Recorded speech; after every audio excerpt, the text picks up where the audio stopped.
South ఇండియాలోనే biggest sorry store మన Varahi silks మన విజయవాడ ఎంజీ రోడ్ లో డిసెంబర్ 4వ తారీఖున ఘన ప్రారంభం.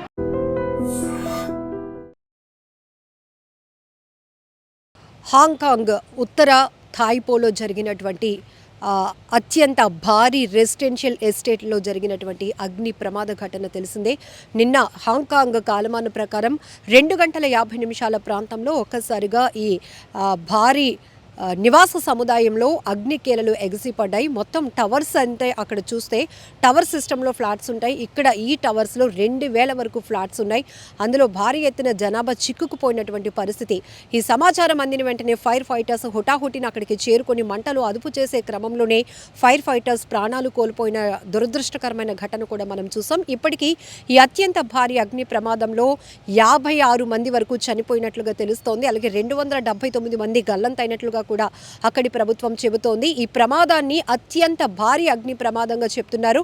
సో ఒక్కసారిగా ఆ టవర్స్ నుంచి ఎగిసి పడుతున్నటువంటి అగ్ని ప్రమాదం, ఈ ప్రమాదంలో 2000 ఫ్లాట్లు చిక్కుకుపోవడం వల్ల భారీగానే ప్రాణ ఆస్తి నష్టం జరిగి ఉంటుందని తెలిసి ముందస్తుగానే సిగ్నల్ అంటే ఫైర్ 5 నెంబర్ కింద చెప్పారు. ఎందుకంటే ఇది అత్యంత భారీ అగ్ని ప్రమాదం ఇండికేట్ చేస్తుంది ఈ నెంబరింగ్ అనేది.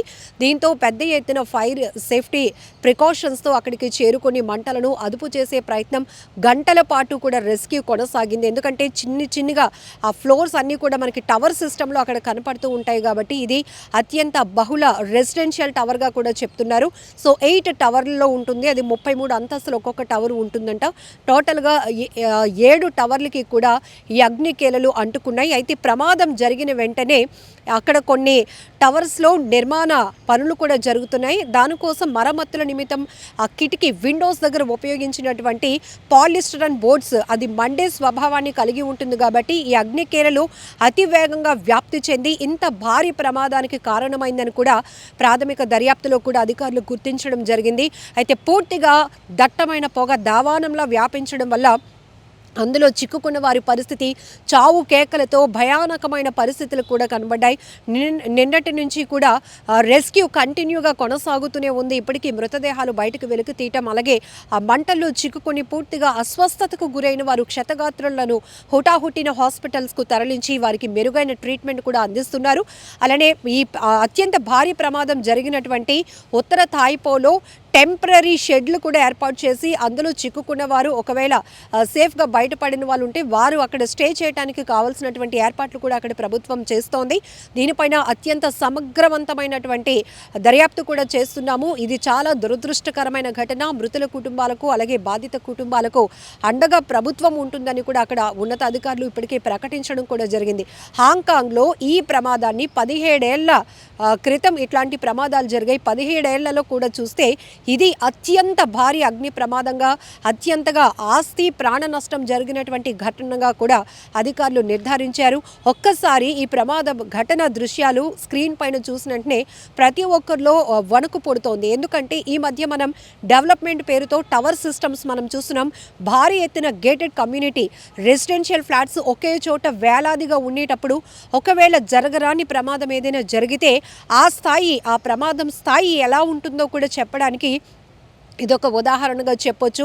ఎందుకంటే అక్కడ ఫోమింగ్ అంటే ఎక్కువగా పొగ వ్యాపించింది. అగ్నికేలలు కూడా అంతకంతకు ఎగసిపడ్డాయి. దాంతో అక్కడ కన్స్ట్రక్షనల్ వర్క్స్ జరుగుతున్నాయి. నిర్మాణ పనులు జరుగుతున్న క్రమంలో వెదురు కర్రలు ఎక్కువగా వినియోగించడం, ఎందుకంటే వారు వర్క్స్ చేయడానికి వారికి అనువుగా ఉండేందుకు గాను లేకపోతే ఆ ఫ్లోర్స్కి ఎక్కడానికి కూడా వాళ్ళు ఈ మెట్ల మార్గంలాగా ఈ వెదురు కర్రలు ఉపయోగించి మొత్తం దాన్ని ఒక స్ట్రక్చర్ అనేది నిర్మిస్తారు కదా. సో వాటికి కూడా ఇమీడియట్గా ఈ మంటలు అంటుకోవడంతో పాటు ఈ నిర్మాణ పనుల నిమిత్తం ఉపయోగించినటువంటి ఈ మెటీరియల్ ఏదైతే ఉందో పాలిస్టరన్ బోర్డ్స్ ఇది కూడా ఎక్కువగా చాలా ఫాస్ట్గా ఫైర్ని ఇంక్రీజ్ చేయడానికి తోడ్పడేటటువంటి అంటే మండేటటువంటి స్వభావం ఉన్నటువంటి క్వాలిటీ దాంట్లో ఉంటుంది కాబట్టి సో ఇవన్నీ కూడా ప్రధానంగా ఈ ప్రమాదం అంత స్థాయికి చేరుకోవడానికి కారణంగా కూడా తెలుస్తుంది. అయితే ఈ ప్రమాదానికి సంబంధించి 3 అనుమానితులను కూడా ఇప్పటికే అక్కడ పోలీసులు అదుపులోనికి తీసుకున్నారు, అరెస్ట్ చేశారు.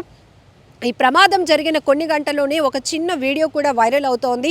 ఒక వ్యక్తి వర్క్ చేస్తున్న చోటే స్మోక్ చేస్తూ ఉన్నటువంటి దృశ్యాలను కూడా ఒకరు క్యాప్చర్ చేశారు. ఈ ప్రమాదం జరిగిన తర్వాత ఆ వీడియోను కూడా రివీల్ చేయడం వల్ల ఆ వ్యక్తినే ఒకవేళ ప్రమాదానికి కారణమా, అక్కడ స్మోక్ చేసిన తర్వాత ఆయన మిగతా సిగరెట్ని అక్కడ పడేయడం వల్ల దేనికైనా అంటుకొని చిన్న స్పార్క్స్ వచ్చి ఆ తర్వాత ఈ వర్క్ జరుగుతున్నాయి కాబట్టి ఆ ప్రాసెస్లో ఉన్న మెటీరియల్స్ అంటుకోవడం వల్ల మొత్తం ఈ టవర్స్లో ఉన్నటువంటి 2000 ఫ్లాట్లు కూడా ఈ ప్రమాదంలో చిక్కుకున్నాయా, ఎంత ప్రాణ నష్టం ఆస్తి నష్టం జరగటానికి కారణం అనే కోణంలో కూడా వేగవంతమైన దర్యాప్తు కొనసాగిస్తున్నారు అక్కడ అధికారులు. ఏది ఏమైనప్పటికీ కూడా ఇదంతా 1983లో కట్టినటువంటి నిర్మాణం అని చెప్తున్నారు. ఇక్కడ ఎక్కువగా 60 సంవత్సరాలు 65 సంవత్సరాలు ఉన్నటువంటి వారు ఎప్పటి నుంచో ఇందులో ఉంటున్నారు. మరి అలాంటి ఏజ్ గ్రూప్లో వాళ్ళని ఇమీడియట్గా వాళ్ళని బయటికి ప్రొటెక్ట్ చేయడం అనేది ఎంత రెస్క్యూనో మనకి ఊహించడానికి కూడా అర్థమవుతోంది. అక్కడ పరిస్థితులు ఎలా ఉన్నాయి, ఒకరికొకరు తప్పించుకోవడానికి కూడా అవకాశం లేనటువంటి పరిస్థితి. ఇప్పటికీ కూడా రెస్క్యూ కంటిన్యూ చేసి కొనసాగించి ఇంకా ఆ స్మోక్ వల్ల స్పృహ తప్పి పడిపోయిన వాళ్ళు ఎంతమంది ఉన్నారు, లోపల చిక్కుకున్న వాళ్ళు, ప్రమాదం జరిగిన తర్వాత ఎక్కడికక్కడ పారిపోయిన వాళ్ళు ఎంతమంది ఉన్నారు, ఇప్పటికీ 279 మంది వరకు గల్లంతైనట్లు కూడా అక్కడ ప్రభుత్వం చెప్తోంది. ఇక క్షతగాత్రులకైతే ప్రస్తుతానికి ట్రీట్మెంట్ అందుతోంది. మృతుల సంఖ్య పెరిగే అవకాశం కూడా ఉన్నట్టు కూడా భావిస్తున్నారు. ఏది ఏమైనప్పటికీ హాంకాంగ్లోని ఉత్తర తాయిపోలో జరిగిన అత్యంత భారీ అగ్ని ప్రమాద దృశ్యాలు ప్రతి ఒక్కరిని తీవ్రంగా కలవరపాటుకు గురి చేస్తున్నాయి. అంతేకాదు ఇట్లాంటి అగ్ని ప్రమాదాలు జరిగినప్పుడు ఒక్క చోట ప్రమాదం జరిగినా పూర్తిగా దావానంలా వ్యాపించడానికి అనేక కారణాలు కూడా ఉంటాయి. అందులో రీజన్స్ చూస్తే కనుక ఇక్కడ నిర్మాణ పనులు జరుగుతున్న చోట ఉపయోగించేటటువంటి మెటీరియల్ కూడా, అలానే వెదురు కర్రలు, ఇవన్నీ కూడా ఇమీడియట్గా మొత్తం ఆ టవర్స్ అంతటికీ కూడా అగ్నికేలలు పొగ వ్యాపించడానికి కారణమైంది. అందుకే అత్యంత భారీ అగ్ని ప్రమాదంగా కూడా అధికారులు భావిస్తున్నారు. నిజంగా ప్రస్తుతం ఉన్నటువంటి సమాజం దేనికి ప్రయారిటీ ఇస్తుంది?